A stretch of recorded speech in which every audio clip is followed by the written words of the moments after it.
नमस्कार दोस्तों, कैसे हैं आप सब। स्वागत है आप सबका आपके अपने चैनल स्पर्श क्लासेस फॉर टेट में। क्वेश्चंस करेंगे सीडीपी के। सारे क्वेश्चंस वो होंगे जो अब तक के प्रीवियस ईयर में पूछे गए होंगे। आपका 2018 2019 के दोनों पेपर, 2021 के का पेपर कंप्लीटली यहाँ पर डिस्कस किया जाएगा। और यहाँ पर सिर्फ ऐसा टेस्ट नहीं, एक एक क्वेश्चन को बारीकी से डिस्कस किया जाएगा। अगर आप ये पूरी वीडियो को देख लेते हैं, अभी तक अगर आपने जो सीडीपी है वो बहुत वीक लगता है आपको यह लगता है कि बहुत कंफ्यूजिंग है, आप ये वीडियो देख लीजिएगा। इसमें से आपको काफी कुछ जो है हेल्प मिलने वाली है और काफी क्वेश्चंस ऐसे होंगे जो एग्जाम में यहाँ से आपको जरूर देखने को मिलेंगे, ये पूरी गारंटी है। तो आप इस एक वीडियो को जरूर देखिएगा, पूरी देखिएगा और हर एक क्वेश्चन को ध्यान से समझिएगा। सारे डाउट्स आपके क्लियर करते हुए चलेंगे और ये भी देखिएगा कि 120 क्वेश्चन में से आप कितना स्कोर कर पाते हैं। तो आप एक पेपर पेन लेकर जरूर बैठिएगा। तो चलिए ज्यादा समय न लेते हुए शुरू करेंगे आज की इस वीडियो को।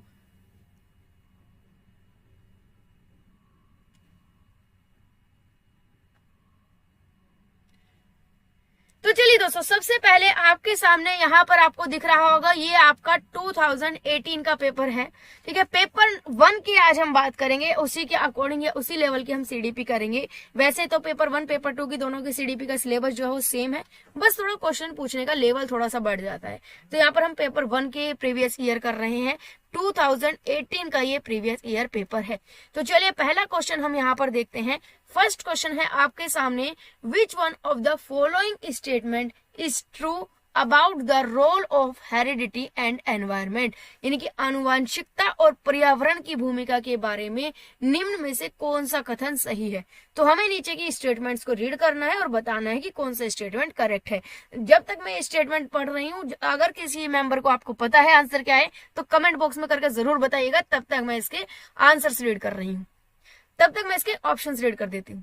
पहला ऑप्शन है आपका, certain aspects of development are influenced more by heredity and other more by environment, यानी कि आपके डेवलपमेंट के विकास के कुछ ऐसे पहलू होते हैं जो आपके सिर्फ और सिर्फ आनुवंशिकता से बहुत ज्यादा इन्फ्लुएंस्ड होते हैं, और कुछ ऐसे आपके एस्पेक्ट्स होते हैं जो सिर्फ पर्यावरण से आपके ज्यादा इन्फ्लुएंस्ड होते हैं। नेक्स्ट पॉइंट इसमें कहा गया है कि a child's ability to learn and perform is completely decided by the genes, बच्चा किस तरीके से सीखेगा, कैसे परफॉर्म करेगा, उसकी जो क्षमता है ये पूरी तरीके से उसके जीन्स यानी हेरिडिटी से डिसाइड होते हैं। Good care and nutrition diet can fight off any disorder a child is born with, कोई भी बच्चा है वो किसी भी जन्मजात विकार का हो, उसमें जन्म से कोई भी विकार हो, कोई भी दिक्कतें हो, कोई भी परेशानी हो, वो सारी परेशानियां या सारे डिसऑर्डर्स जो है वो दूर हो सकते हैं अगर हम बच्चे को गुड केयर और अच्छी न्यूट्रिशन दें। लास्ट ऑप्शन है, environment plays a significant role only in child's language development, यानी कि पर्यावरण केवल और केवल बच्चे की भाषा के विकास में ही अपना योगदान देती है। तो हमें इनमें से बताना है कि कौन सा ऑप्शन आपका करेक्ट है। तो जल्दी से आंसर कमेंट बॉक्स में करके बताइएगा हमें। तो यहाँ पर मैं आपको बता देती हूँ, आपका जो राइट ऑप्शन है वो है ऑप्शन नंबर 1। करेक्ट आंसर इसका आपका जाएगा, क्योंकि यहाँ पर बिल्कुल सही इसमें लिखा हुआ है कि कुछ एस्पेक्ट ऐसे होते हैं जो आपके हेरिडिटी से ज्यादा अफेक्टेड होते हैं, कुछ ऐसे भी एस्पेक्ट होते हैं जिसमें कि एनवायरनमेंट का रोल बहुत ज्यादा होता है।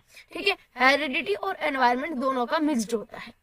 सेकंड की अगर हम बात करें तो ये बिल्कुल गलत है कि बच्चा जो कुछ सीख रहा है, कर रहा है, उसकी जो क्षमता है पूरी तरीके से कंप्लीटली सिर्फ और सिर्फ जीन्स से डिसाइड होती है। तो ऐसा नहीं है, एनवायरनमेंट का भी बहुत बड़ा रोल होता है। और हर तरह के डिसऑर्डर को हम न्यूट्रिशन से या अच्छी केयर से दूर नहीं कर सकते। अगर कोई बच्चा जन्म से ब्लाइंड है तो आप उसको कितनी भी अच्छी न्यूट्रिशन दे लें, कितनी भी अच्छी केयर दे लें, आप उसकी आंखों की रोशनी नहीं ला सकते। हाँ, कोई मेडिकल वगैरह हेल्प लेकर आप जरूर थोड़ा बहुत जो है इस चीज को कर सकते हैं, लेकिन न्यूट्रिशन और गुड केयर करके नहीं कर सकते। एनवायरनमेंट का सिर्फ और सिर्फ बच्चे के लैंग्वेज पर डेवलपमेंट पर ही इफेक्ट पड़ता है, तो ऐसा नहीं है। बहुत सारे एस्पेक्ट होते हैं जहाँ पर बच्चे की जो पर्यावरण है उसका प्रभाव पड़ता है। चलिए नेक्स्ट क्वेश्चन पर हम बढ़ते हैं। Which one of the following statement can not be attribute to पियाजे थ्योरी, यानी कि इनमें से कौन सा ऐसा स्टेटमेंट है जो कि पियाजे की थ्योरी से रिलेटेड नहीं है। और पियाजे की थ्योरी अगर आपको पता है, नहीं भी पता तो मैंने एक वीडियो बनाई थी जिसमें पियाजे, वाइगोत्स्की, कोहलबर्ग तीनों के जो मेन पॉइंट्स थे, जो कीवर्ड्स थे, वो मैंने उसमें डाले हुए थे। ये अगर आपको क्वेश्चन भी ना समझ में आए, बस ये कीवर्ड याद रख लीजिएगा, ये ट्रिक्स याद रख लीजिएगा, आप सारे क्वेश्चंस को कर पाएंगे। तो वो अगर आपने वीडियो नहीं देखी है, उस वीडियो को जरूर जाकर देखिएगा, लिंक जो है आपको नीचे मिल जाएगा डिस्क्रिप्शन में। चलिए इस क्वेश्चन को देख लेते हैं। Option development occurs in qualitative stage, यानी कि जो विकास है वो गुणात्मक चरणों में होता है।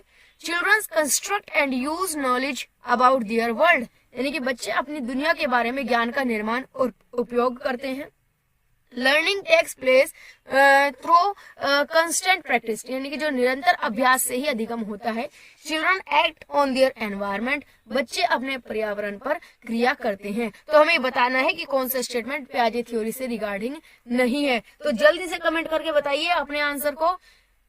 जी हाँ, बिल्कुल, आपका जो थर्ड पॉइंट है learning take place through constant practice, तो ये आपका पियाजे ने नहीं कहा। प्रैक्टिस, ट्रायल एंड एरर की बात करें तो थोर्नडाइक का जरूर हो सकता, अगर थोर्नडाइक का नाम होता तो हम एक बार को जरूर ये स्टेटमेंट जो है कंसिडर करते हैं, लेकिन पियाजे ने ऐसी बात नहीं की। इसके अलावा जो पॉइंट है कि आपका जो विकास है वो कुछ क्वालिटेटिव स्टेजेस में, चरणों में होता है धीरे धीरे, तो ये बिल्कुल सही है। पियाजे ने 4 स्टेजेस जो है वो आपकी दी भी थी। ठीक है, 4 स्टेजेस एक बार रिकॉल कर लीजिए ताकि आपका जो है अच्छे से हो जाए। यहाँ पर हमारा उद्देश्य सिर्फ और सिर्फ प्रीवियस ईयर को कराकर छोड़ना नहीं है, बल्कि इनसे थोड़ा सा भी घुमाकर कोई क्वेश्चन आए वो आपका हो जाए, तो इस यही हमारा जो है पर्पज है। तो पियाजे ने जो स्टेजेस दी थी कौन सी थी? सबसे फर्स्ट स्टेज थी आपकी सेंसरी स्टेज। ठीक है, ज्ञानेंद्रिय गामक अवस्था जो है हमारी ये कहलाती है। सेकंड नंबर पर थी आपकी प्री ऑपरेशनल स्टेज। आपकी क्या थी? प्री ऑपरेशनल स्टेज थी आपकी। थर्ड नंबर पर आपकी स्टेज थी वो थी कॉन्क्रीट ऑपरेशनल। और फोर्थ नंबर पर जो आपकी स्टेज थी वो थी आपकी formal operation, formal operational stage हम इसको कह सकते हैं। ये आपकी लास्ट स्टेज थी। तो इस तरीके से जो है आपके 4 स्टेजेस दी थी पियाजे ने। तो फर्स्ट तो सही है, बच्चे अपने आप से नॉलेज को कंस्ट्रक्ट करते हैं, तो ये भी बिल्कुल सही है। जहां पर कंस्ट्रक्ट वर्ड आ जाए मतलब पियाजे का है, बिल्कुल सही है। ठीक है, और बच्चे अपने एनवायरमेंट में क्रिया करते रहते हैं, तो ये भी बिल्कुल सही है। तीनों पॉइंट्स आपके पियाजे से हैं, लेकिन थर्ड पॉइंट आपका नहीं है, तो यही आपका जो है आंसर जाएगा। नेक्स्ट आगे क्वेश्चन पर बढ़ते हैं। Which one of the following is not a limitation of the pre-operational thought, यानी कि जो आपके पूर्व संक्रियात्मक विचार है उसकी लिमिट कौन सा पॉइंट नहीं है? टेंडेंसी टू कंसंट्रेट, यानी कि ध्यान केंद्रित करने की प्रवृत्ति। Development of the symbolical thought, प्रतीकात्मक विचार का विकास। इगोसेंट्रिज्म, अहम केंद्रीयता या अहम मान्यता कह सकते हैं इसको। और इरिवर्सिबिलिटी, यानी कि अनउत्क्रमणीयता। तो इनमें से ये बताना है कि कौन सा आपका प्री ऑपरेशनल की लिमिट नहीं है, ये हमें बताना है। तो जल्दी से कमेंट करके बताइए, आपको 2 सेकंड दी जा रही है।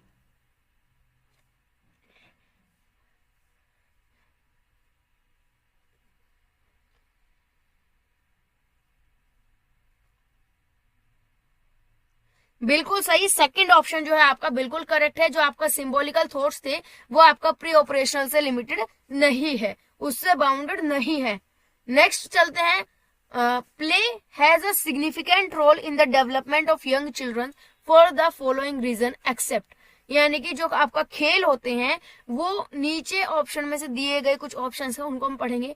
तो हमें ये बताना है कि यंग चिल्ड्रन के बच्चे के लिए अगर उसका विकास की हम बात करें तो खेल जो एक बहुत ही महत्वपूर्ण भूमिका निभाता है, और उसके कारण क्या है एक्सेप्ट, यानी कि इनमें से कौन सा है जो कि उसका कारण नहीं है, ये बताना है।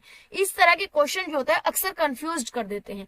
ऐसे में क्या करें, अगर बाय चांस कंफ्यूजन हो रही है कि एग्जैक्टली में पूछा क्या गया है, कारण पूछा है या जो कारण नहीं है वो पूछा है, तो ऐसी स्थिति में आप सारे पॉइंट्स को पढ़िए, और जो ऑड पॉइंट आपको लग रहा हो कि हाँ बाकी 3 पॉइंट सिमिलर है, ये एक पॉइंट है जो बिल्कुल डिफरेंट सा लग रहा है, यूनिक सा लग रहा है, तो उसी को आप आंसर लगा सकते हैं। चलिए इसको देखते हैं। पहला ऑप्शन है दे gain mastery over their body, यानी कि वे अपने शरीर पर निपुणता प्राप्त कर लेते हैं। इट स्टिमुलेट्स देयर सेंस, वो अपनी इंद्रियों को उत्तेजित करते हैं। It is just a pleasant way to spend time, यानी कि सिर्फ समय बिताने का एक सुखद तरीका है। They acquire new skills and learn when to use them, यानी कि वे नए नए कौशल जो है वो हासिल करते हैं, कुछ ना कुछ नया सीखते हैं। तो बताइए कि कौन सा रोल प्ले का खेल का क्या फायदा नहीं है इसमें, ये हमें ऑप्शन में बताना है। आंसर को लिखिए कमेंट बॉक्स में। बिल्कुल सही। थर्ड पॉइंट आपका जो है ये रीजन नहीं है। हम यहाँ पर क्वेश्चन में ये कह रहे हैं कि जो आपका खेल है वो बच्चे के विकास में बहुत महत्वपूर्ण भूमिका निभाता है। उसका कारण हम ये इसलिए कह रहे हैं ये बात कि ये जो है इससे बच्चे जब कुछ खेलेंगे तो उनकी अपनी बॉडी जो है वो अच्छे से डेवलप हो पाएगी, बॉडी पर्सनैलिटी पूरी डेवलप हो पाएगी, उनकी सेंसेस जो है वो अच्छे से स्टिमुलेट हो पाएंगी, डेवलप हो पाएंगी, नए नए स्किल्स एक्वायर करेंगे। लेकिन सिर्फ खुशी के लिए खेलना, सिर्फ एंटरटेनमेंट के लिए खेलना, इसलिए हम कहें कि जो खेल है वो बच्चे की डेवलपमेंट में बहुत अहम भूमिका निभा रहे हैं, तो ये आपका पॉइंट गलत जाएगा। ठीक है, और गलत ही पॉइंट हमारा इसमें पूछा है, तो यही आपका ऑप्शन हो जाएगा। नेक्स्ट आगे बढ़ते हैं। Which one of the following question invites childrens to think critically. एक मिनट रुकेगा सभी।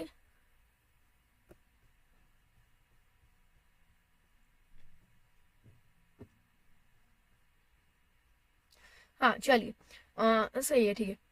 नेक्स्ट है which one of the following questions invites childrens to think critically, यानी कि इनमें से ऐसा कौन सा क्वेश्चन है जो बच्चे को क्रिटिकली सोचने पे, गंभीर रूप से सोचने पर मजबूर करता है या आमंत्रित करता है। Do you know the answer to this, क्या आप इसका आंसर जानते हैं? What is the right answer, इसका सही जवाब क्या है? Can you think of a similar situation, क्या आप इसी की तरह की कोई सिचुएशन के बारे में सोच सकते हैं? What are the different ways in which we can solve this, यानी कि ऐसे कौन कौन से अलग तरीके हैं जिससे कि हम इस क्वेश्चन को सोल्व कर सकते हैं। तो ये बताइए इन क्वेश्चनों को देख के कि इन सभी क्वेश्चन में से ऐसा कौन सा क्वेश्चन है जिससे बच्चे ज्यादा सोचेंगे, बच्चों की क्रिटिकल थिंकिंग जो है वो डेवलप होगी। जी हाँ, राइट आंसर बताइए कमेंट बॉक्स में। बिल्कुल सही आपका ऑप्शन है 4 ऑप्शन। ये 4th ऑप्शन ऐसा है जिसमें बच्चे को सबसे ज्यादा सोचना पड़ेगा बाकी क्वेश्चंस के कंपैरिजन में। आप देख भी सकते हैं कि आप इसका आंसर जानते हैं, तो बच्चे क्या कहेंगे, हाँ जानते हैं, ये नहीं जानते। तो यस और नो में आपका जो है आंसर हो गया। What is the right answer, इसका सही आंसर क्या है, तो बच्चा उठेगा राइट आंसर बता देगा, ज्यादा सोचना करना उसको नहीं पड़ेगा, क्योंकि कंसेप्ट आप बता रहे होंगे कहीं ना कहीं। हम ये कहेंगे कि इसी की तरह की कोई सिमिलर सिचुएशन बताओ। क्वेश्चन अच्छा है, बच्चे का सोच भी डेवलप होगी, इसको हम एक बार के लिए डाउट पर लेकर चल सकते हैं। लेकिन जब हम 4th नंबर पर आते हैं कि इसके और क्या क्या सोल्यूशन हो सकता है, तो ये सबसे बेस्ट तरीका होता है। यहाँ पर ये क्या होता है कि हमने कोई टॉपिक पढ़ाया, कोई कंसेप्ट हमने बच्चों को पढ़ाया, अब उसके बाद हम ये पूछते हैं कि इस क्वेश्चन को सोल्व तो हमने कर दिया, और कौन कौन सा तरीके होते हैं जिससे कि हम इस क्वेश्चन को सॉल्व कर सकते हैं। तो बच्चे को और डिफरेंट वेज में सोचना पड़ेगा, अलग अलग सोचना पड़ेगा। यहाँ पर हम कह सकते हैं बच्चे को आउट ऑफ द बॉक्स सोचना पड़ेगा, कुछ यूनिक, कुछ हटकर सोचना पड़ेगा। डिडक्टिव थिंकिंग भी आप इसमें कह सकते हैं, ठीक है ना। तो यहाँ पर आज जो है आपका 4th ऑप्शन बिल्कुल करेक्ट जाएगा। नेक्स्ट है आपका question number 6। Which one of the following options best describes progressive education, यानी कि इनमें से कौन सा ऑप्शन है जो कि प्रोग्रेसिव एजुकेशन, प्रगतिशील शिक्षा का सबसे अच्छा एग्जाम्पल है या सबसे अच्छे से एक्सप्लेन कर पा रहा है। बताइए कौन सा पॉइंट है। पहला है learning by doing, project method, cooperative learning, या thematic units, regular units, test ranking, personalised learning, ability grouping या labelling students, project method, ability grouping या रैंकिंग। तो इनमें से कौन सा ऑप्शन है जो कि सबसे ज्यादा बेस्ट बता रहा है आपका प्रोग्रेसिव लर्निंग को या प्रोग्रेसिव एजुकेशन को, प्रगतिशील शिक्षा को? कौन सा ऑप्शन सही बता रहा है बताइए कमेंट में लिखकर। बिल्कुल सही, इसका आपका जाएगा आंसर नंबर 1, ऑप्शन नंबर 1। देखिए, करके सीखना, खुद काम को करके सीखना है, लर्निंग बाय डूइंग हो रहा है या लर्निंग बाय एक्टिविटी हो रहा है। प्रोजेक्ट मेथड में बच्चा पूरी तरीके से एक्टिव है, कोऑपरेटिव लर्निंग हो रही है। तो सारे मेथड इसमें क्या है, चाइल्ड सेंटर्ड है। क्या है, चाइल्ड सेंटर्ड है, यानी कि बाल केंद्रित आप इसको कह सकते हैं, बाल केंद्रित। तो जो भी बाल केंद्रित होता है वही प्रोग्रेसिव एजुकेशन का सबसे बेस्ट एग्जाम्पल होता है। आगे देखें तो इनमें तो सिर्फ और सिर्फ इवेल्युएशन की बात हो रही है, सिर्फ मूल्यांकन करने की बात हो रही है, लर्निंग की तो बात ही नहीं हो रही है। ठीक है, तो सबसे बेस्ट आपका क्या आ जाएगा, ऑप्शन नंबर 1। नेक्स्ट आगे बढ़ते हैं, क्वेश्चन नंबर 7 पर बढ़ते हैं। क्वेश्चन नंबर 7 ये रहा आपके सामने। Which one of the following statements about progressive education explain education is life itself, यानी कि इनमें से कौन सा ऑप्शन है जो प्रगतिशील शिक्षा के बारे में है और कौन ये बताता है कि शिक्षा जो है वो स्वयं ही जीवन है। Education is life itself. तो बताइए कौन सा पॉइंट इसमें जाएगा। पहला पॉइंट है school education should continue as long as possible, यानी कि जो स्कूली शिक्षा है वो जितना लंबा हो सके उतना जारी रखना चाहिए। Schools are not required, childrens can learn from their life experiences, यानी कि स्कूलों की जरूरत नहीं है, बच्चे अपने जीवन के अनुभवों से सीख सकते हैं। Education in schools should reflect the social and natural worlds, यानी कि स्कूलों में जो भी शिक्षा दी जाए वो सामाजिक और प्राकृतिक दुनिया का प्रतिबिंबित करती हो। Life is the true educator, जीवन जो होता है वो आपका सच्चा शिक्षक होता है। तो बताइए कौन सा ऑप्शन सबसे बेस्ट आपको लग रहा है प्रोग्रेसिव एजुकेशन के बारे में। देखिए यहाँ पर ये पॉइंट हमें समझना होगा कि प्रोग्रेसिव एजुकेशन प्रगतिशील शिक्षा है जो ये कहती है कि बच्चों को केंद्र में रखो, चाइल्ड सेंटर्ड हमेशा होनी चाहिए। आप हर वो काम करो, हर वो एक्टिविटी कराओ जिसमें कि बच्चे पूरी तरीके से एक्टिव हों, बच्चे सारे काम को कर रहे हों, पूरा बच्चों का ध्यान रखा जा रहा हो। ऐसा नहीं है कि उन्हें घर बैठा दो या वे खुद ही सीख लेंगे, स्कूल्स की जरूरत नहीं है। तो ये तो बिल्कुल नहीं है कि स्कूल की जरूरत है ही नहीं। और नहीं ऐसा हो सकता कि बच्चे की स्कूल की एजुकेशन होती है 12-15 साल की होती है और इसको हम जीवन भर चला के रख सके, तो ये भी पॉइंट सही नहीं है। अब बात आती है थर्ड और फोर्थ की। Life is the true educator, ये एक अच्छी बात है, सही बात है, लेकिन हमें तो प्रोग्रेसिव एजुकेशन यानी कि प्रैक्टिकल बात करनी है।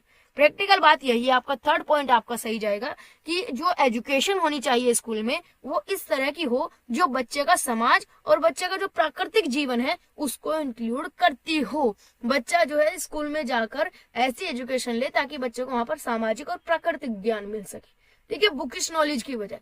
सिर्फ ऐसा ना हो कि बुकिश नॉलेज में ही बच्चा अटका रह जाए। चलिए नेक्स्ट क्वेश्चन पर चलते हैं।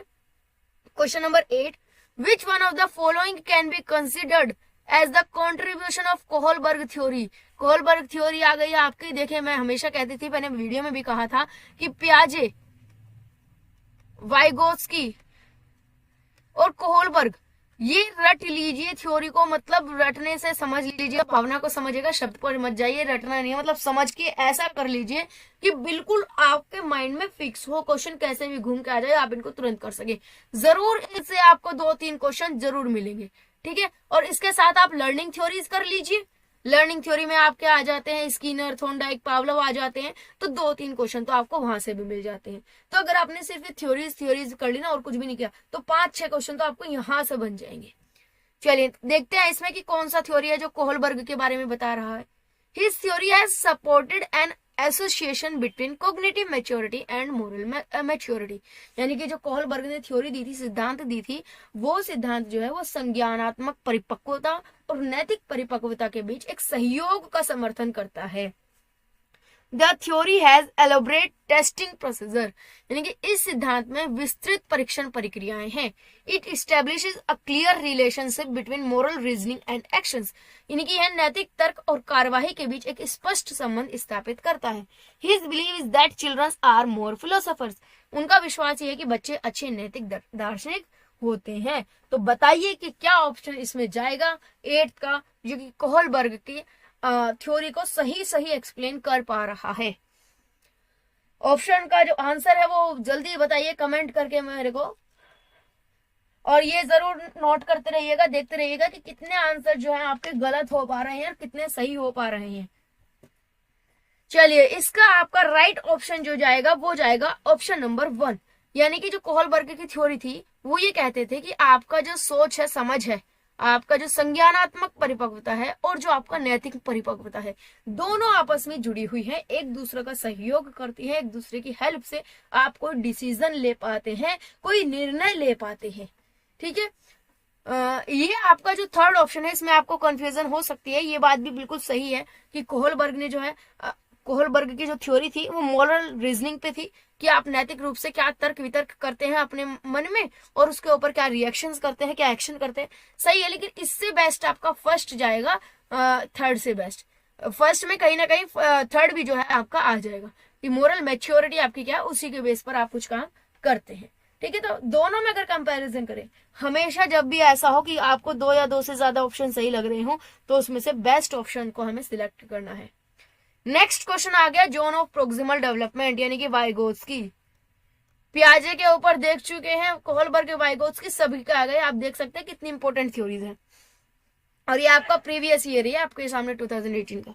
चलिए, zone of proximal development ZPD हम इसको कहते हैं, तो बताना क्या है, the phase when maximum development is possible, यानी कि वो चरण है जब सबसे ज्यादा विकास हमारा संभव है।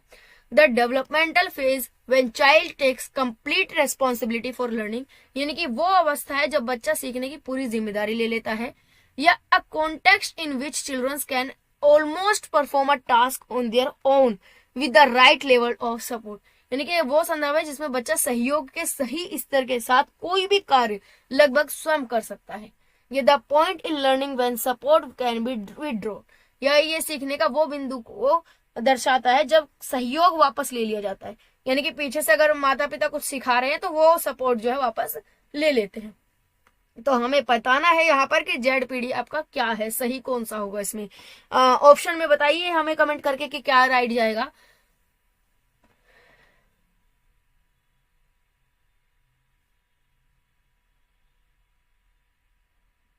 बिल्कुल सही, आपका इसका जो ऑप्शन जाएगा, जिन जिन मेंबर्स ने थर्ड कमेंट किया है वो बिल्कुल राइट है। फर्स्ट आपका हो सकता है एक बार को, ठीक है, लेकिन फर्स्ट में सिर्फ ये कहा कि ज्यादा से ज्यादा डेवलपमेंट आपका पॉसिबल है, ठीक है, लेकिन उससे भी ज्यादा बेस्ट ये है, क्या कहता है कि आप यहाँ पर पूरा ऑलमोस्ट कंप्लीट टास्क कर सकते हैं खुद से, बस आपको राइट लेवल का सपोर्ट चाहिए, यानी कि जितना जरूरी आपको सपोर्ट है बस वो सपोर्ट चाहिए, थोड़ा सा हल्की सी हेल्प चाहिए, उसके अलावा अगर वो हेल्प मिल गई तो आप पूरे टास्क को अपने आप कंप्लीट कर लेंगे। ठीक है, नेक्स्ट पर चलते हैं। An androgynous personality, androgynous personality क्या होती है, उभयलिंगी व्यक्तित्व क्या होता है, refers to man with feminine traits, यानी कि स्त्री है लक्षणों वाला पुरुष को संदर्भित करते हैं। Has a balance of what are generally considered masculine and feminine traits, यानी कि इस पर्सनैलिटी के अंदर आमतौर पर माने गए मर्दाना या स्त्री गुणों का समायोजन होता है। Tends to be assertive and arrogant, यानी कि ये दृढ़ और अहंकारी होने की आदत है। Adheres to stereotypical gender roles prevalent in the society, समाज में प्रचलित रूढ़िवादी लिंग भूमिकाओं का पालन करता है। तो इसमें हमें 10th में बताइए आंसर, हमें कमेंट में करके बताइए कि क्या जाएगा क्वेश्चन नंबर 10th का।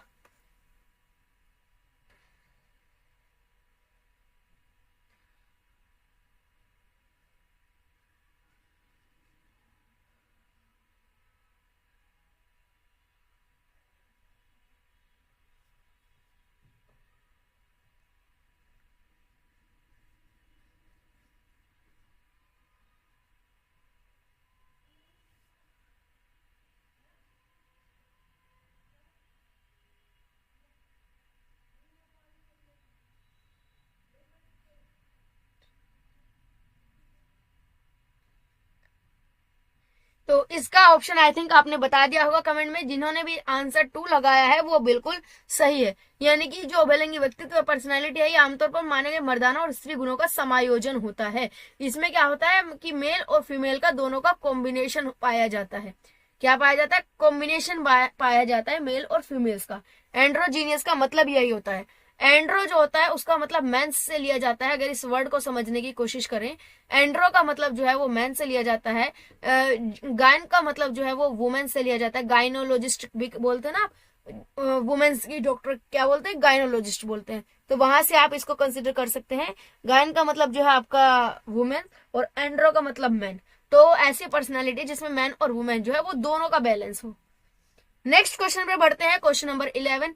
Children's acquire gender roles through all of the following except, यानी कि बच्चा जो है कौन से पॉइंट को छोड़कर अन्य सभी के द्वारा लिंग भूमिकाएं ग्रहण करता है, तो बताइए, मीडिया से, सोशलाइजेशन से, कल्चर से या ट्यूटरिंग से, यानी कि ट्यूशन से। तो कहाँ से उसको जेंडर रोल नहीं सिखाया जाता, बाकी सभी से सिखाया जाता है, तो बताइएगा क्या इसका राइट आंसर जाएगा। बिल्कुल सही, एक बच्चा जो होता है मीडिया से सीखता है कि उसको कैसे रोल, क्या बिहेव करना है, कैसे करना है एक्सेट्रा, समाज से सीखता है, कल्चर से सीखता है। लेकिन जो ट्यूटरिंग होता है यानी कि जो ट्यूशन होता है वो कभी भी जेंडर रोल के एजेंट के रूप में नहीं माना जाता। ट्यूशन में ये नहीं सिखाया जाता कि आपको एज अ गर्ल किस तरीके से बिहेव करना चाहिए, एज अ बॉय किस तरीके से बिहेव करना चाहिए।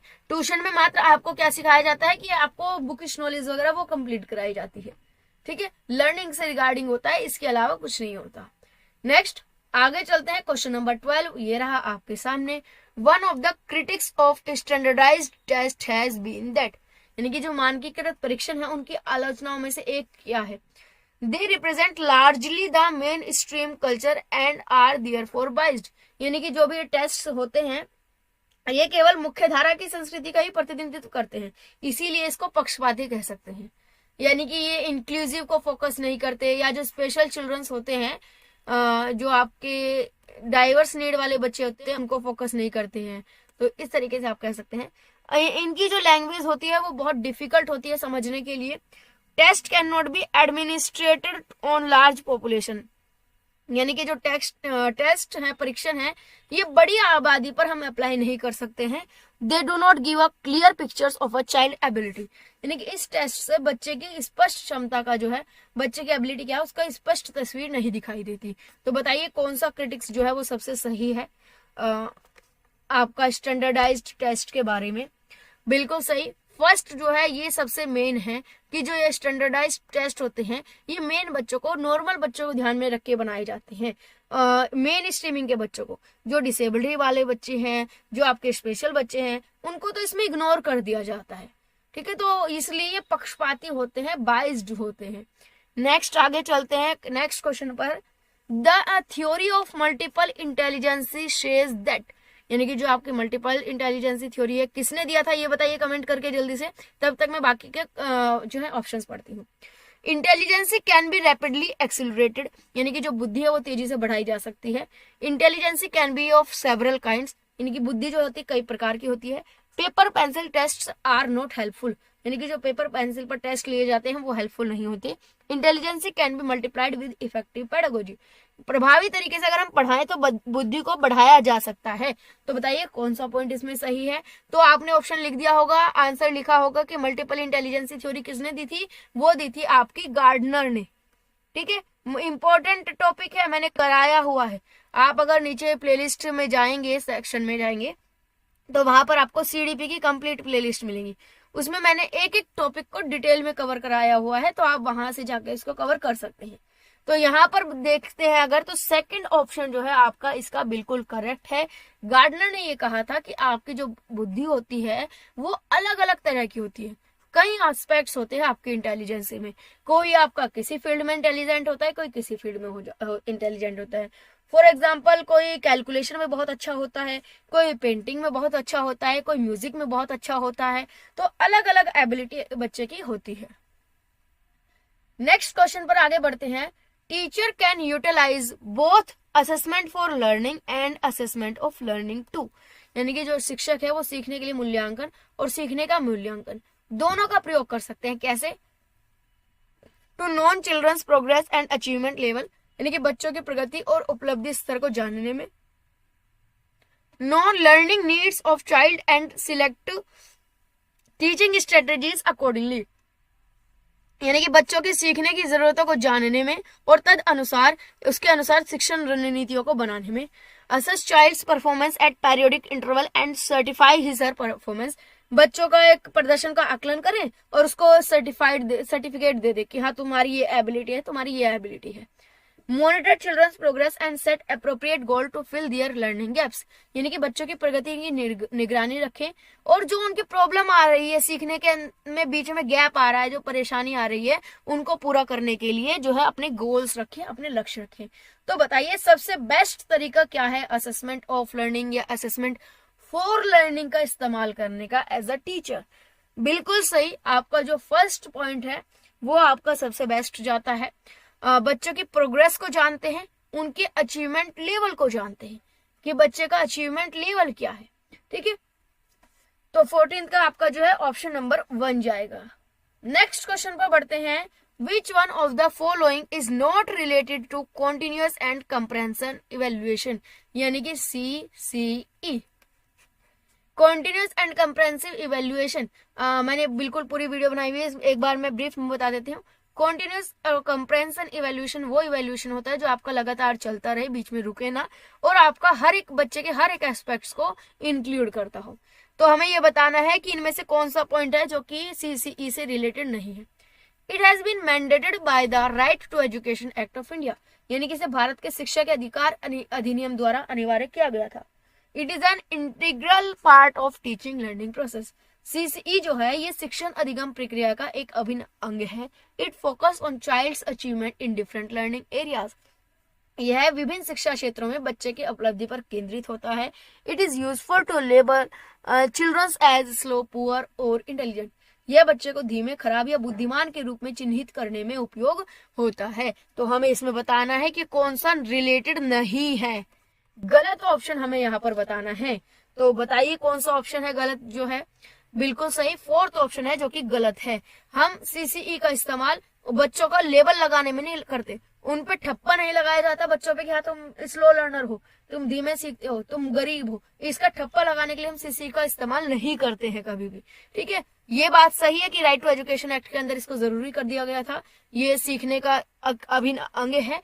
It focus on child's achievement. ये बच्चे का अलग अलग एरियाज में बच्चे ने क्या अचीव किया इस पर फोकस करता है। तो बाकी के तीनों पॉइंट सही है, फोर्थ पॉइंट आपका सही नहीं है और गलत पॉइंट ही हमें बताना था। नेक्स्ट क्वेश्चन पर चलते हैं। क्वेश्चन नंबर 16 आपके सामने ये रहा। Giftedness in children's can be attributed to, यानी कि जो बच्चों की प्रतिभाशालिता है वो किसके कारण हो सकती है। An interplay between heredity and environment, यानी कि आनुवंशिकता और वातावरण के बीच एक अंतःक्रिया होने से, या अ रिसोर्स रिच एनवायरनमेंट, एक संसाधन समृद्ध वातावरण की वजह से, सक्सेसफुल पेरेंट की वजह से, या एक डिसिप्लिन रूटीन की वजह से, कि बच्चों को एक अनुशासित दिनचर्या दे। तो किसकी वजह से हो सकता है गिफ्टेडनेस। देखिए बिल्कुल सही है, पहला आपका सही है कि एनवायरमेंट से तो नहीं होता है, ना सक्सेसफुल पेरेंट्स, ना डिसिप्लिन रूटीन्स। ये तो क्या होता है, गिफ्टेडनेस तो आपको जन्म से मिलती है। क्या होता है, गिफ्टेडनेस तो आपको बाय बर्थ मिलती है। गिफ्टेडनेस का मतलब क्या है कि भगवान से मिली हुई को गिफ्ट, बाय बर्थ जो आपको मिल जाता है। तो इसलिए हेरिडिटी से तो आपका आएगा, और हेरिडिटी बाकी के पॉइंट्स में है ही नहीं। तो आपका फर्स्ट ऑप्शन ही आपका बचता है। ये जरूर है कि हेरिडिटी से आपको कोई गिफ्ट मिल जाता है और एनवायरनमेंट में आप उस गिफ्ट को और ज्यादा इनहेंस कर सकते हो और ज्यादा इंप्रूव कर सकते हो। फॉर एग्जाम्पल, अगर आपकी आवाज बहुत अच्छी है, ये भगवान का उपहार है, ये आपको गॉड गिफ्ट मिला है कि आपकी वॉइस जो है वो बहुत ही प्यारी है, आप उसको और ज्यादा इनहेंस कर सकते हो। उसकी ट्रेनिंग वगैरह लेकर आप एक बहुत ही अच्छे सिंगर्स बन सकते हो। ठीक है ना। तो इस तरीके से एनवायरनमेंट और हेरिडिटी के बीच जब अंतःक्रिया होती है तब आपका गॉड गिफ्टेडनेस जो है वो आता है। नेक्स्ट पॉइंट पर चलते हैं। क्वेश्चन नंबर 7 ये रहा आपके सामने। Children's coming from socio economical disadvantages background, यानी कि वो बच्चे जो कि आपके सामाजिक या आर्थिक रूप से पिछड़े हुए बैकग्राउंड से आते हों, ऐसे बच्चों के लिए कक्षा में किस तरह के माहौल की जरूरत होती है। टीचेस देम गुड बिहेवियर, यानी कि उनको अच्छा बिहेव करना सिखाएं।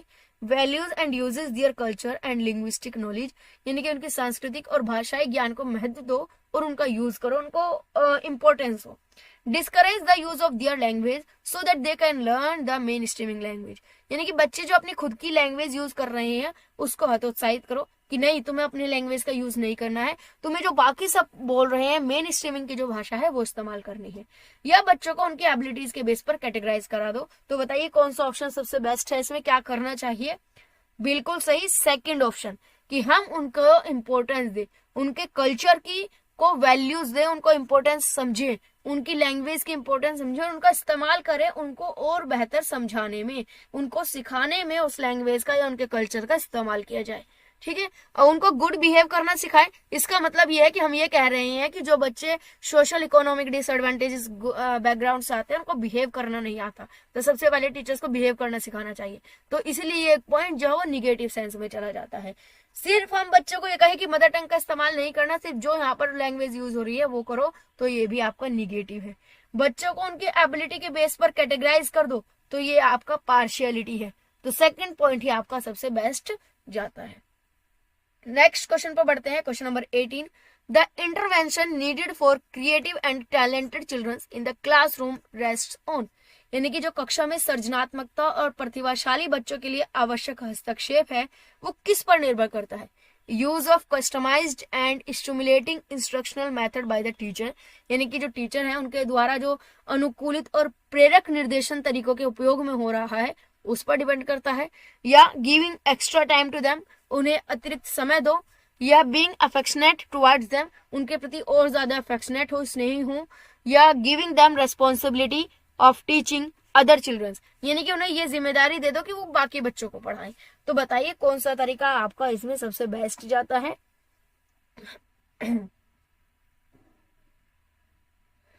बिल्कुल सही, फर्स्ट ऑप्शन आपका सबसे बेस्ट जाएगा। बच्चा किसी भी तरह का हो, टैलेंटेड हो, क्रिएटिव हो, गिफ्टेड हो या किसी डिसेबल्ड बच्चे का हो, फर्स्ट ऑप्शन सबसे बेस्ट ये जाता है कि आप कस्टमाइज्ड मेथड इस्तेमाल कर रहे हो।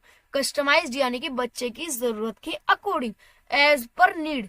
कस्टमाइज क्या होता है कि हर बच्चे के हिसाब से, एज पर नीड। इसको हम कह सकते हैं, एक नाम आता है आपका इंडिविजुअल पर्सनलाइज्ड इंस्ट्रक्शन, IPI इसको हम कह सकते हैं, ठीक है।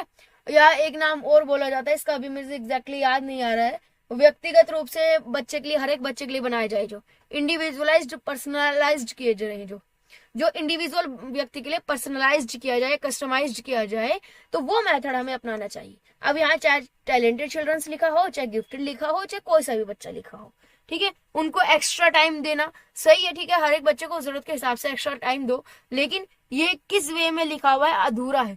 या कहें तो जब हम फर्स्ट पॉइंट करते हैं तो इसमें सारी चीजें आ जाती है। जब हम बच्चों के हिसाब से प्लान कस्टमाइज कर रहे हैं, अपनी टीचिंग लर्निंग को प्लान कर रहे हैं, तो उसमें जहां जरूरत होगी उनको एक्स्ट्रा टाइम भी देंगे, जहां जरूरत होगी उनको रेस्पॉन्सिबिलिटी भी देंगे। सारे पॉइंट्स आपके इसी एक पॉइंट में शामिल हो जाएंगे। चलिए नेक्स्ट क्वेश्चन पर बढ़ते हैं। क्वेश्चन नंबर 19 ये रहा आपके सामने। हमें बताना है कि which one of the following ways is not a suitable way to help hyper active children's learn. यानी कि हाइपर एक्टिव होते हैं जो अति संवेदनशील बच्चे होते हैं, उनके सीखने में मदद करने के लिए इनमें से कौन सा तरीका सही नहीं है, गलत तरीका बताना है। Breaking up a task into small manageable segments, यानी कि बड़े टास्क को छोटे छोटे टास्क में तोड़ दो। Offering alternative way of learning, यानी कि सीखने का कोई और दूसरा अल्टरनेटिव तरीका बताओ। Include physical activities in their daily schedule, यानी कि उनका जो दैनिक कार्यक्रम है, डेली का जो शेड्यूल है, उसमें शारीरिक गतिविधियों का समावेश कर दो। या reprimanding them often for being restless, बेचैन होने पर अक्सर उन्हें फटकार लगा दो। तो बताओ कौन सा तरीका सही नहीं है? देखिए, उन्हें फटकार लगाना बच्चों को, यही सबसे ज्यादा बेकार लग रहा है, सबसे ज्यादा जो है इनएप्रोप्रिएट लग रहा है, क्योंकि किसी भी सूरत में चाहे कोई भी दिक्कत हो, कितनी भी बड़ी परेशानी हो, बच्चे को डांटना धमकाना कभी भी एक अच्छा पॉइंट नहीं माना जाता है। तो ये सबसे गलत है। बाकी के सारे ऑप्शंस पॉजिटिव हैं और सही हैं। हम बच्चों के हिसाब से हम कर सकते हैं कि बड़े काम को छोटे टुकड़ों में तोड़ दें, उनको अल्टरनेटिव तरीका दें, फिजिकल एक्टिविटीज को उनका डेली शेड्यूल में इंक्लूड करें, सारा कुछ सही है। लेकिन बच्चों को डांटना और फटकारना ये हमेशा नेगेटिव जाएगा और यही आपका आंसर है।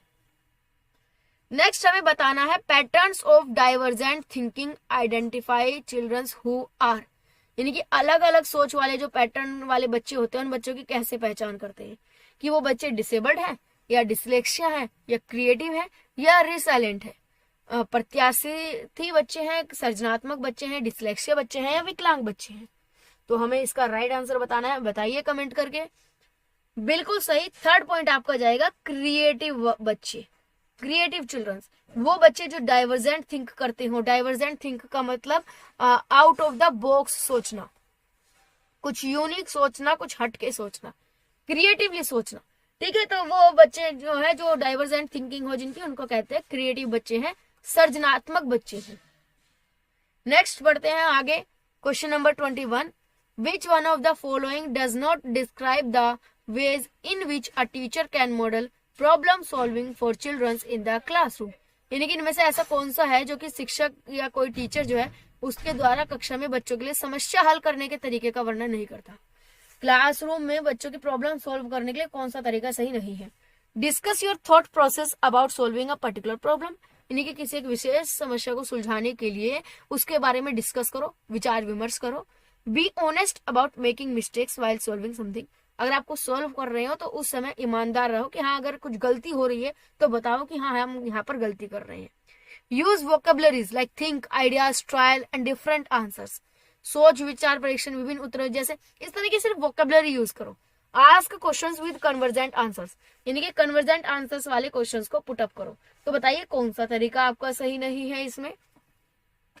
बिल्कुल सही, आपका जो फोर्थ ऑप्शन है वो बिल्कुल राइट है कि बच्चों से अगर हम कन्वर्जेंट आंसर पूछ रहे हैं तो ये कभी भी बच्चे को प्रॉब्लम सॉल्विंग में मदद नहीं करेंगे।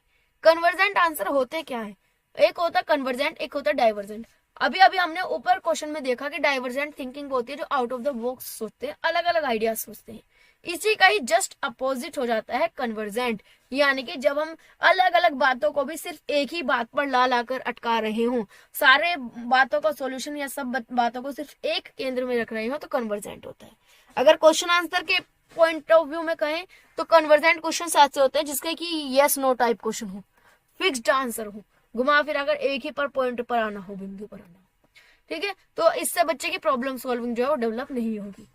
नेक्स्ट क्वेश्चन है आपके सामने, which one of the following is an emotion, यानी कि इनमें से कौन सा पॉइंट है जो कि आपका एक इमोशन है, एक संवेग है। मेमोरी यानी कि स्मृति, फियर यानी कि डर, अटेंशन या स्टिमुलस। तो कौन सा है जो आपका संवेग है, बताइए कमेंट करके इसका आंसर। बिल्कुल सही, सेकंड ऑप्शन यानी कि फियर, डर जो है आपका एक इमोशन है, ठीक है। नेक्स्ट आगे चलते हैं क्वेश्चन नंबर 23 पर। आपके सामने ये रहा, अ 3-year-old child explain that milk is produced by a machine at the milk booth, यानी कि एक 3 साल का बच्चा है, वो ये बताता है कि जो दूध होता है वो दूध बूथ पर बनाया जाता है एक मशीन के द्वारा। तो ये बताइए कि which one of the following offers the best explanation of child's understanding, यानी कि बच्चे की समझ किस तरह की है, इनमें से कौन सा पॉइंट सही तरीके से बता पा रहा है कि बच्चे की समझ किस लेवल की। नेक्स्ट है ऑप्शन आपका, the child has very limited exposure of the world, यानी कि बच्चा दुनिया के बारे में बहुत कम जानता है, सीमित जानता है, लिमिटेड जानता है। या बच्चे का जो आंसर है वो उसके अनुभव पर आधारित है, क्योंकि वो जो दूध लेता है वो दूध बूथ से ही लेता है। हमेशा बच्चे का जो जवाब है वो उसके दूध बूथ से दूध खरीदने वाला जो उसका अनुभव है, जो एक्सपीरियंस है, उस पर आधारित है। The child has never seen cow, यानी कि बच्चे ने कभी गाय को देखा ही नहीं। The child's family doesn't offer a stimulating environment to the child, यानी कि बच्चे का परिवार बच्चे को प्रेरक वातावरण प्रदान नहीं करता है। तो बताइए कौन सा जो पॉइंट है वो सबसे बेस्ट एक्सप्लेन कर पा रहा है। बिल्कुल सही, बच्चे ने ये बात इसलिए कही क्योंकि वो हमेशा जो है अपना जो दूध है वो दूध बूथ से खरीदती है, तो उसी बेस पर उसको लगा कि जो दूध प्रोड्यूस होता है वो मशीन से प्रोड्यूस होता है और बूथ में प्रोड्यूस किया जाता है, ठीक है। नेक्स्ट क्वेश्चन है आपके सामने, question number 24, which one of the following best describes a teacher's role, इनमें से कौन सा पॉइंट है जो कि शिक्षक की भूमिकाओं को सबसे बेस्ट तरीके से डिस्क्राइब कर पा रहा है। तो पहला है, teacher's most important role in the classroom is to maintain discipline, यानी कि कक्षा में शिक्षक की सबसे महत्वपूर्ण भूमिका ये होती है कि वो अनुशासन को बनाए रखे। A teacher should adhere to the prescribed text book, यानी कि एक शिक्षक को निर्धारित पाठ्य पुस्तकों का पालन करना चाहिए। Completing the syllabus on time, leaving enough time for revision is important, यानी कि पाठ्यक्रम को समय पर पूरा करें ताकि उसको रिवाइज करने के लिए सही टाइम जो है पर्याप्त समय दे दिया जाए। Creating a relaxed space where children's learn through dialogues and inquiry, यानी कि एक आरामदायक जगह दे, एनवायरनमेंट दे जहां बच्चे संवाद और पूछताछ के माध्यम से सीख सके। तो बताइए कौन सा ऑप्शन जो है सबसे बेस्ट है। बिल्कुल सही, आइडियली जो लग रहा है वो बिल्कुल सही है। फोर्थ ऑप्शन है आपका कि बच्चों के लिए एक अच्छा रिलैक्स्ड एनवायरनमेंट दे जहां पर बच्चे आपस में डिस्कशन करें। डायलॉग मेथड आप कह सकते हैं, संवाद विधि, डिस्कशन मेथड भी इसको कह सकते हैं एक तरीके से, डिबेट मेथड का ही एक फॉर्म है, ठीक है। तो डिबेट करे, क्वेश्चन आंसर करे, उसी से कुछ ना कुछ नया नया सीखे, ये सबसे ज्यादा इंपॉर्टेंट और सबसे ज्यादा सही है। नेक्स्ट क्वेश्चन पर बढ़ते हैं, क्वेश्चन नंबर 25 है आपका, विच one of the following classrooms encourage rich learning, यानी कि इनमें से कौन सा ऑप्शन है जो कि समृद्ध शिक्षा को प्रोत्साहित करता हो। A classroom with a variety of material displayed in the class beyond the reach of children so that the material lasts longer, यानी कि वह कक्षा जिसमें प्रदर्शित विभिन्न प्रकार की सामग्री बच्चों की पहुंच से परे हो, जिससे कि सामग्री जो है लंबे समय तक चलती रहे, यानी कि एक ऐसा क्लासरूम जहां पर आप सारे मेन मटेरियल्स को बच्चों से बहुत दूर रखें जिससे कि वो ज्यादा समय तक चल सके। या जो आपका रिच एनवायरनमेंट होता है वो इसका मतलब ये हो गया कि एक ऐसा क्लासरूम जहां पर एक अच्छी तरीके से ओपन एक्टिविटी कॉर्नर हो, बच्चों के लिए बहुत अच्छे लिटरेचर्स हो, ठीक है, और बच्चों के पास पूरा टाइम हो, एक खुली गतिविधि कोना हो, विभिन्न प्रकार के बाल साहित्य हो, सेल्फ में रखी हुई हो जो दिन में किसी भी समय बच्चे प्राप्त कर सके। A classroom with neatly organised material in cupboards brought out once a week for free play, इनकी अलमारी में अच्छी तरीके से संगठित रखी हुई सामग्री वाली कक्षा है, जहां पर सामग्री को हम सप्ताह में एक बार खोलकर बाहर ले सकते हैं। अ classroom with structured and planned learning driven by text book content, यानी कि पाठ्य पुस्तक सामग्री के द्वारा संचालित, संरचित और योजनाबद्ध अधिगम वाली क्लास। तो हमें यहाँ पर क्या है कि क्लासरूम एनकरेज रिच लर्निंग, जहां पर बच्चा ज्यादा से ज्यादा सीख सके। तो उसमें सबसे बेस्ट तरीका क्या है? सबसे बेस्ट तरीका आपका ऑप्शन नंबर 2 है कि ऐसा एनवायरनमेंट हमें बच्चे को दे जहां पर बच्चे के पास ओपन एक्टिविटी कॉर्नर है, कि बच्चा जो खुलकर गतिविधि कर सके, जो मन हो। उसके पास बहुत सारा बाल साहित्य है, लिटरेचर है, जो कि वो अपने पसंद से, अपने इंटरेस्ट के बेस पर कभी भी कोई भी लिटरेचर पढ़ सकता है, किसी भी टाइम पर। कोई लिमिट नहीं है, कोई बाउंडेशन नहीं है। तो यही सबसे जो है सही तरीका माना जाता है। नेक्स्ट क्वेश्चन है question number 26, which one of the following best describes the role of text book in the classroom, यानी कि इनमें से कौन सा है जो कक्षा में पाठ्य पुस्तकों की भूमिका का सबसे अच्छा वर्णन करता है? They are one of the resource and reference material available in the classroom, वे कक्षा में उपलब्ध संसाधन और संदर्भ सामग्री में से एक है। दे maintain homogeneity in learning across a state और द नेशन, यानी कि ये राज्य और राष्ट्र में अधिगम में एक रूपता बनाए रखते हैं।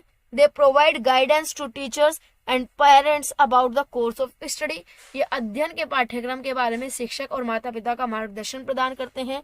ये they form the most essential learning resources in a resource staffed context, ये संसाधन रहित संदर्भ में सबसे आवश्यक अधिगम संसाधन बनाते हैं।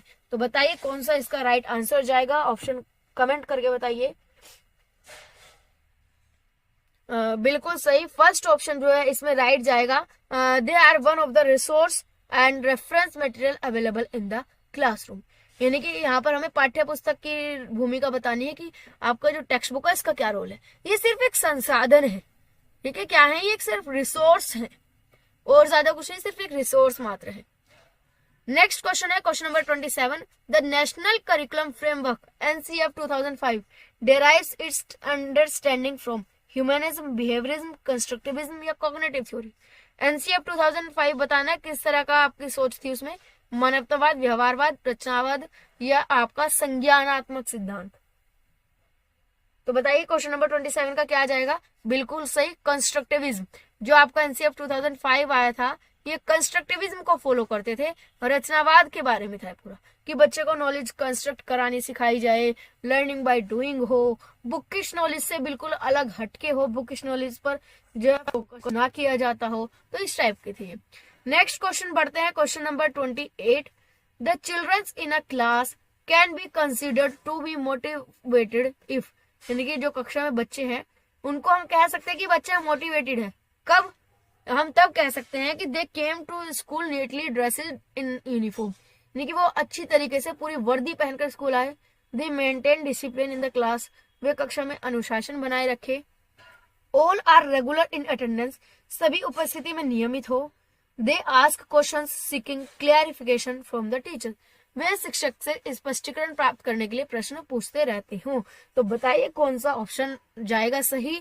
बिल्कुल सही, क्वेश्चन नंबर 28 का जो आंसर है वो है ऑप्शन नंबर 4, यानी कि अगर बच्चे पूरी अच्छी तरीके से क्वेश्चन आंसर पूछ रहे हैं, क्वेश्चंस कर रहे हैं बच्चों से, ताकि वो क्लियरिफिकेशन पा सके, वो अंडरस्टैंड कर सके, टॉपिक का कंसेप्ट की अंडरस्टैंडिंग बना सके, तो हम कहेंगे बच्चे पूरी तरीके से मोटिवेटेड है, बच्चे को सीखना चाह रहे हैं। ठीक है, नेक्स्ट क्वेश्चन है question number 29, which one of the following is the most suitable to improve children's learning, यानी कि इनमें से कौन सा ऐसा तरीका है जो बच्चों के अधिगम में सुधार लाने के लिए सबसे अच्छा माना जाता है? Regular assessment test should be conducted, यानी कि नियमित रूप से मूल्यांकन परीक्षा का आयोजन किया जाना चाहिए। Teacher should explain the context using different examples and illustration, यानी कि शिक्षक को विभिन्न अलग अलग तरीके के उदाहरण और चित्र के मदद से सब्जेक्ट की एक्सप्लेनेशन करनी चाहिए अपने टॉपिक की। All types of learning material should be there in the class, class में हर तरह की टीचिंग लर्निंग मटेरियल होनी चाहिए। Teacher should facilitate children's to interact with each other on real life situations, यानी कि शिक्षक को वास्तविक जीवन स्थिति पर बच्चों को एक दूसरे से बातचीत करने में मदद करनी चाहिए। तो बताइए सबसे अच्छा तरीका कौन सा होगा इसमें? बिल्कुल सही, ऑप्शन नंबर 4, यानी कि हम बच्चों की मदद करें, कि बच्चे खुद इंटरेक्ट करें एक दूसरे से, किस पर? रियल लाइफ सिचुएशंस पर, आपस में डिस्कशन करें, वास्तविक जीवन के जो मुद्दे हैं उन मुद्दों पर, उन परिस्थितियों पर आपस में डिस्कशन करें। लास्ट क्वेश्चन है question number 30। The discipline which has a significant role in a learning environment is of kind which helps.